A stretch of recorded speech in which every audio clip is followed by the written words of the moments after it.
أعوذ بالله من الشيطان الرجيم بسم الله الرحمن الرحيم الحمد لله رب العالمين والصلاة والسلام على رسوله الكريم وآله الطيبين الطاهرين المعصومين المظلومين أما بعد قال الله الحكيم في القرآن الكريم بسم الله الرحمن الرحيم لقد كان لكم في رسول الله أسوة حسنة. آج شب عاشور ہے، کل کا دن عاشور کا دن ہے۔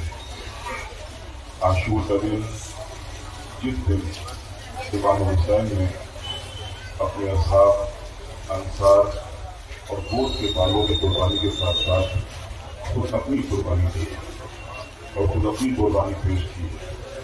میں یہاں پر جبکہ آج شرح یونیورسٹی کا پورا سماج، ہر مذہب، ہر دھرم، ہر رنگ، ہر نسل اور ہر فرقے کے لوگ یہاں پر موجود ہیں، میں کربلا کا ایک مختصر سا اتہاس،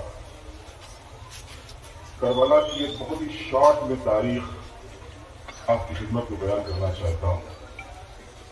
عزیزوں، جس وقت پیغمبر ختم مرتبت حضرت محمد مصطفیٰ صلی اللہ علیہ وآلہ وسلم نے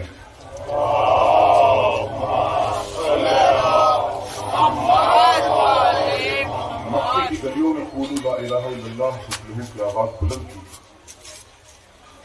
تو اس وقت اس مکے کی حالت یہ تھی کہ چاروں طرف سے بھے تھا، خوف تھا، ڈر تھا، آتنک تھا، خرابیاں تھیں، برائیاں تھیں، لوگ راستہ چلتے ہوئے لوگوں کو لوٹ لیتے تھے، زندہ لڑکیوں کو دفن کر دیا جاتا تھا۔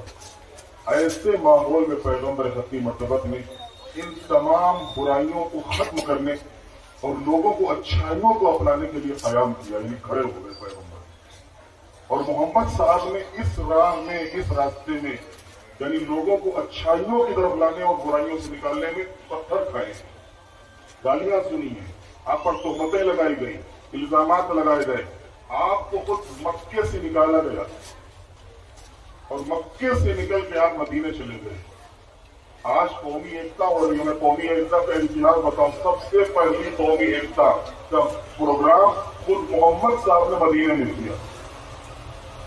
جس دن پیغمبر ختم مرتبہ یعنی محمد پروفٹ محمد مدینے پہنچے، پہلے ہی دن پہنچنے کے بعد آپ نے سمجھ وہاں جتنے بھی سماج کے لوگ تھے، ان تمام سماج کے لوگوں کو، مختلف دھرم، مختلف مذہب، مختلف رنگ، نسل، ان تمام لوگوں کو بلایا اور ان تمام لوگوں کو بلانے کے بعد کہا کہ دیکھو، ہم سب آپس میں ایک دوسرے کے بھائی ہیں، ہم سب اپنے لحاظ سے، تم اپنے دھرم کی بات کرو، ہمیں اپنے دھرم کی بات کرنے دو، ہمیں تم سے کوئی اعتراض نہیں، تم کو ہم سے کوئی اعتراض نہیں ہونا چاہیے، اور پیار سے، محبت سے، بھائی چارے کے ساتھ ہم سب ایک ساتھ مدینے میں زندگی گزاریں گے اور مدینے میں رہیں گے۔ یہ پہلی قومی ایکتا ہے کہ جو پیغمبر ختم مرتبہ نے پروفٹ محمد نے مدینے میں پہنچنے کے بعد پہلے ہی دن تمام دھرم کے اور تمام سماج کے لوگوں کو شانتی اور ایکتا کا میسج اور پیغام دیا تھا۔ اور وہیں سے جب پیغمبر ختم مرتبہ واپس مکے آئے 8 سال کے بعد مدینے میں رہتے، تو مکے میں آنے کے بعد ایک شخص تھا کہ جو گلیوں میں آواز دے رہا تھا کہ آج جو اسلام نہیں لائے گا مار دیا جائے گا۔ لوگوں کو پیغمبر کا اخلاق معلوم تھا، پیغمبر کا کردار معلوم تھا، پیغمبر کی زندگی سے واقف تھے کہ پیغمبر کی یہ آواز نہیں ہو سکتی، پیغمبر کا یہ انداز نہیں ہو سکتا، خود پروفٹ محمد کا یہ میسج نہیں ہو سکتا ہے۔ لہذا مکے کے یہ لوگ پیغمبر کی خدمت میں آئے، پروفٹ محمد کی خدمت میں آئے، محمد صاحب یہ کیا ہو رہا ہے، یہ کیسی آوازیں آ رہی ہیں آپ کے آنے کے بعد کہ جو آج اسلام نہیں لائے گا مار دیا جائے گا۔ پیغمبر نے اپنے بھائی علی کو بلایا، امیر المومنین علی کے ہاتھ میں علم اسلام دیا، اور علم اسلام دینے کے بعد کہا کہ جا کے پورے مکے میں اعلان کر دو، آج معافی کا دن ہے، آج درگزر کرنے کا دن ہے، آج جانے دینے کا دن ہے، کسی کے ساتھ کوئی زیادتی نہیں ہوگی، کسی کے کوئی بھی ڈرنے کی ضرورت نہیں ہے، کسی کو بھی ہم سے خوف کھانے کی ضرورت نہیں ہے، ہم سب ایک دوسرے کے ساتھ، ہم ایک دوسرے کے بھائی ہیں۔ چنانچہ پیغمبر ختم مرتبہ مکے سے پھر مدینے آئے، सन 11 हिजरी में प्रॉफिट मोहम्मद दुनिया से रुखसत हुए, लोगों को अच्छाइयों की तरफ लाना और बुराइयों से निकालना। पैगंबर खत्मी मरतबत 11 हिजरी में जब दुनिया से रुखसत हुए हैं, आपने पर्दा किया है, आप दुनिया से तशरीफ ले गए हैं, उसके बाद जैसे जैसे मोहम्मद साहब से जमाना आगे बढ़ता चला गया, वैसे वैसे पैगंबर की तालीमात जो थी उनको भूलता चला गया, उनको पीछे छोड़ता चला गया, और फिर वही खराबियां, फिर वही बुराइयां वापस आने लगी।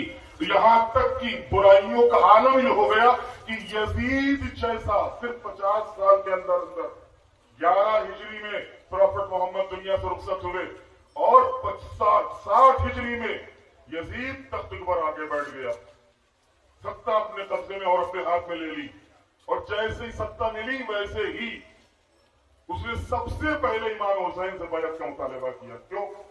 इसलिए कि जानता था इमाम हुसैन की मदीने में, अरब में, मुसलमानों में एक हैसियत है, और अगर ये हमारी हुकूमत को नहीं मानेंगे तो फिर हमारी हैसियत, हुकूमत की कोई हैसियत नहीं होगी। लिहाजा सबसे पहले इमाम हुसैन से उसने मुतालबा बैत किया। इमाम हुसैन जानते थे यजीद यानी भय, यजीद यानी आतंक, यजीद यानी दहशत, यजीद यानी खौफ, यजीद यानी खराबियां, यजीद यानी बुराइयां।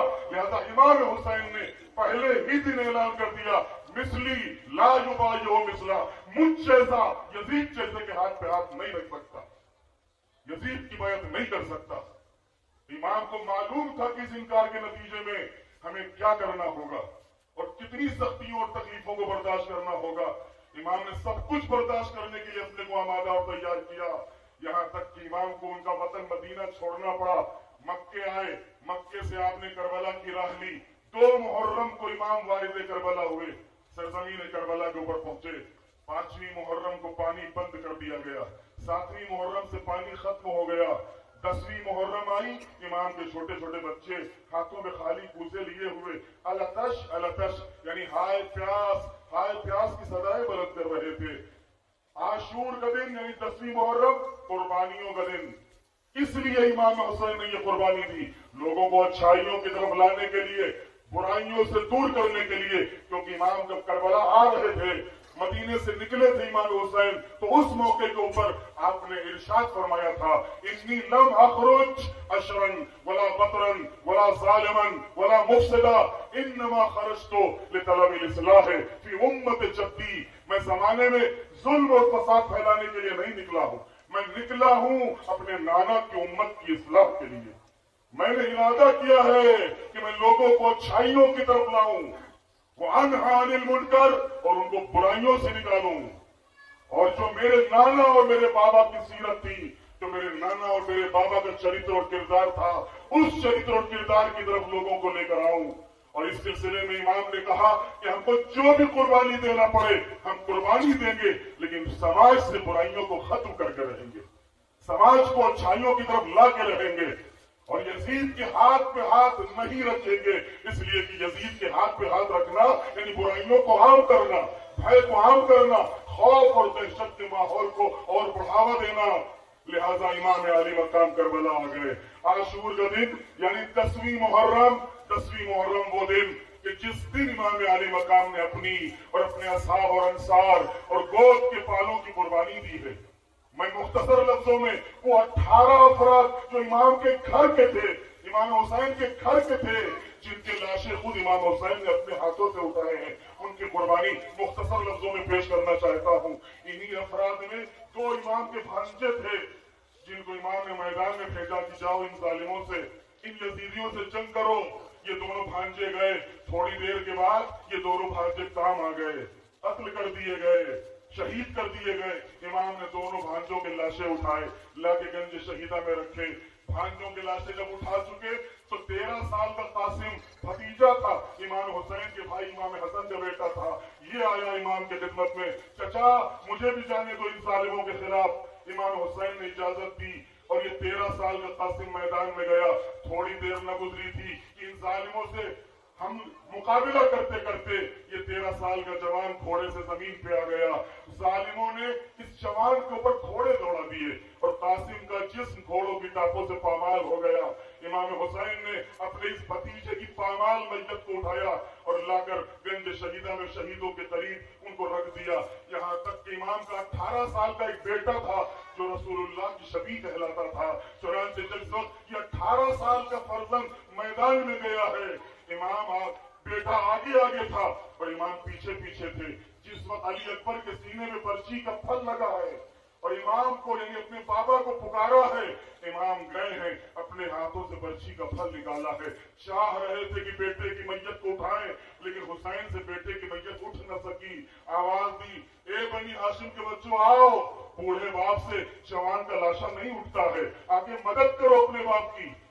उसी के बाद इमाम के बराबर का भाई अब्बास, जो इमाम के लश्कर का सिपह सालार था, जिसको आज भी दुनिया सलाम करती है, जिसकी वफादारी को सलाम, जिसकी शुजाअत और बहादुरी को सलाम, जिसकी गैरत को सलाम, जिसकी हमीयत को सलाम, ये हुसैन के लश्कर का सिपह सालार अकेले काफी था, अकेले उस पूरे यजीदी लश्कर के लिए।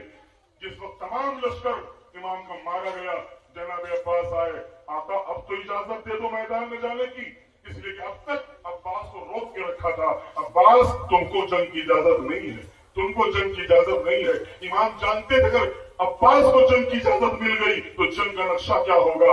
लिहाजा भी अब्बास और इमाम में गुफ्तगू हो रही थी कि खैमे से छोटे छोटे बच्चों की आवाज आई, हाय प्यास, हाय प्यास। इमाम ने फरमाया, भैया अब्बास जाना चाहते हो तो जाओ, लेकिन बच्चों के पानी की सबील लेकर के लिए जाओ, लड़ने के लिए नहीं, जंग करने के लिए नहीं, पानी लेने के लिए।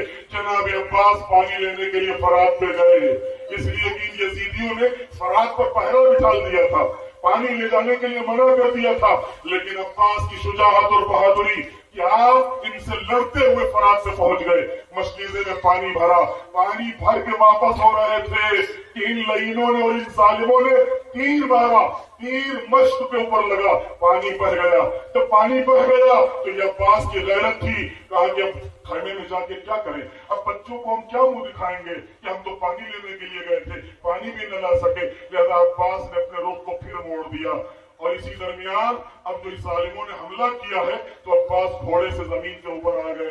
इमाम अब्बास के सराहने भी पहुंचे, अब कोई नहीं था।